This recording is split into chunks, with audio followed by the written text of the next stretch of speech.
आहेच तुमच्या पाठीशी आहे तुम्ही गेल्या वेळी वाटत साहेब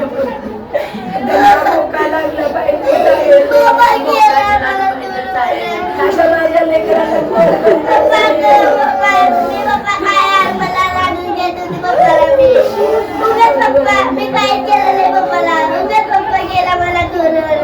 असं म्हणतात प्रेमात आणि युद्धात काहीही होऊ शकतं, पण आता याला जोड मिळाली आहे राजकारणाची.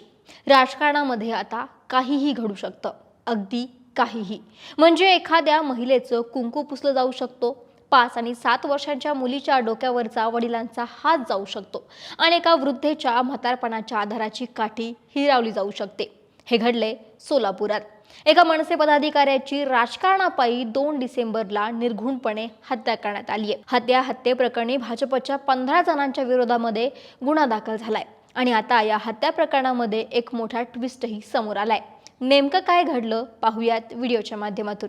नमस्कार, मी अक्षता आणि तुम्ही पाहताय सकाळ. महापालिका निवडणुकांचे पडघम वाजले, तयारी सुरू झाली. अशात सोलापुरामध्ये महानगरपालिकेच्या निवडणुकीमध्ये उमेदवारी मागे घेण्यावरून एक वाद झाला. याच वादातून 2 डिसेंबरला मनसे पदाधिकाऱ्याची हत्या करण्यात आली. बाळासाहेब सरवदे असं या हत्या झालेल्या पदाधिकाऱ्याचं नाव. या प्रकरणी जेलरोड पोलीस ठाण्यामध्ये भाजपच्या 15 जणांच्या विरोधामध्ये गुन्हा दाखल झाला. या हत्या प्रकरणानं सोलापूर जिल्हा आणि जिल्ह्यातील राजकारण चांगलंच ढवळून निघाले. माहितीनुसार आरोपींकडून निवडणुकीतून माघार घेण्यासाठी सरवदे यांना धमकी देण्यात आली होती.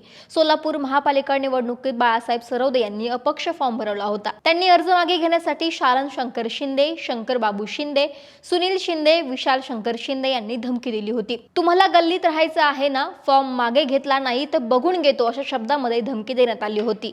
पण माघार घेणार नाही यावरती बाळासाहेब सरवदे हे ठाम होते. सरवदे आणि आरोपींमध्ये याआधीही वाद झाले होते आणि याचाच राग आरोपींच्या डोक्यामध्ये होता. अशात 2 डिसेंबरला सायंकाळी 5 वाजताच्या सुमारास बाजीराव सरवदे, बाळासाहेब सरवदे आणि आदित्य सरवदे हे शंकर शिंदे यांच्या घराजवळ उभे होते. तेव्हा शंकर शिंदे यांचा मुलगा अमर आणि ईश्वर सिद्धेश्वर शिंदे आम्ही जिंकलो असं म्हणत फिरत होते. तेव्हा बाजीराव यांनी काय झालं असे विचारलं. त्यातूनच 2 गटामध्ये मोठा वाद सुरू झाला. शंकर शिंदे यांनी आज यांना जिवंत सोडायचं नाही असं म्हणत चिथावणी दिली. वाद वाढताच तानाजी शिंदे, विशाल शिंदे, आलोक शिंदे हे कोयता तलवार घेऊन आले. बाजीराव सरवदे यांच्यावरती हल्ला करण्याचा प्रयत्न करत होते. त्याच वेळी बाळासाहेब सरवदे यांच्या डोळ्यात शालन शिंदे आणि शारदा शिंदे यांनी चटणी टाकली. त्यानंतर तानाजी शिंदे, विशाल शिंदे यांनी तलवारीनं वार केले. अचानक झालेल्या या हल्ल्यानंतर बाळासाहेब सरवदे रक्ताच्या थारोळ्यामध्ये तिथेच पडले. त्यानंतर तातडीने त्यांना रुग्णालयामध्ये नेण्यात आलं, पण उपचाराआधीच त्यांचा मृत्यू झाला. एवढंच नाही, हत्या केल्यानंतर विकेट पडली, आमचा नाद करतो का असं म्हणत दंडही शिंदेंनी थोपटले. आनंद साजरा केल्याचा दावाही तक्रारमध्ये बाजीराव सरवदे यांनी केलाय. दरम्यान हत्येनंतर सर्व आरोपी फरार झाले. त्यापैकी माजी नगरसेविका शालन शिंदे आणि आतिश शिंदे, अमर शिंदे, तानाजी शिंदे या चौघांना 2 डिसेंबरला रात्री पोलिसांनी अटक केली होती. मात्र आता मनसे पदाधिकाऱ्याच्या हत्येप्रकरणी सर्व फरार असणाऱ्या 11 आरोपींना पोलिसांनी बेड्या ठोकल्यात आणि हत्येनंतर फरार असलेल्या माजी नगरसेवक शालन शिंदे यांचे पती शंकर शिंदेसह 11 आरोपींना पोलिसांनी अटक केली आहे. दरम्यान बाळासाहेब सरवदेंच्या हत्येनंतर आज मनसे नेते अमित ठाकरेंनी सोलापुरामध्ये सरवदे कुटुंबियांची भेट घेतली होती. यावेळी सरवदेंच्या कुटुंबियांचा आक्रोश पाहून अमित ठाकरेंना सुद्धा रडू कोसळलं. आहेच तुमच्या पाठीशी आहे तुम्ही गेल्या वेळी वाटत साहेब लागलं पाहिजे माझ्या लेकरांना